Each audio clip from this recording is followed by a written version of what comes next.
Ite são processos inflamatórios, né? Tudo que termina em ite. Então, se a gente está falando de uma ite, de uma colite, de uma ileite, nós estamos falando que aquela região do intestino está inflamada. Mas essa inflamação significa que há uma doença inflamatória intestinal ou aquilo é apenas um processo inflamatório que pode ser passageiro e pontual?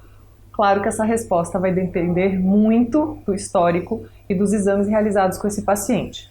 Mas, quando você receber um paciente que está se queixando de colite, geralmente colite é uma doença inflamatória intestinal e essa doença inflamatória intestinal é chamada de colite ulcerativa. Nós temos uma outra forma de colite também, que é a chamada microcolite ou colite microscópica. Atualmente ela também vem sendo considerada como uma doença inflamatória intestinal. E uma terceira doença inflamatória intestinal que a gente tem é a doença de Crohn. Então, quando um paciente chega com um diagnóstico de colite ulcerativa, colite microscópica e doença de Crohn, nós estamos falando de doenças inflamatórias intestinais, ou seja, existe um processo inflamatório que é possível de ser diagnosticado. Isso é uma grande diferença.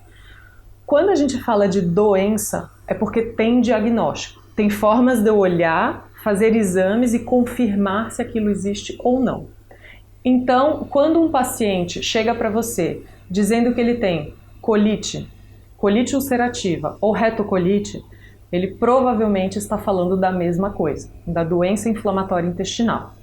Ela pode se chamar retocolite ulcerativa justamente porque esse processo geralmente se inicia pelo reto e vai subindo e tomando o cólon, por isso que é a colite.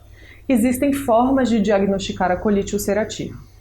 Um processo isolado chamado colite, inflamação no cólon, ele pode acontecer e não ser uma doença inflamatória intestinal, que é a colite ulcerativa ou a retocolite, né, coisas semelhantes? Pode, mas não é normal que simplesmente se diagnostique um paciente com colite, pronto. Então, se você receber um paciente que ele fala que ele tem colite, investigue, seja por exames, entre em contato com o gastro, peça para ele levar laudos de endoscopia para saber se realmente ele teve diagnóstico de colite ulcerativa, porque isso é uma doença inflamatória intestinal e ela tem que ser tratada como tal.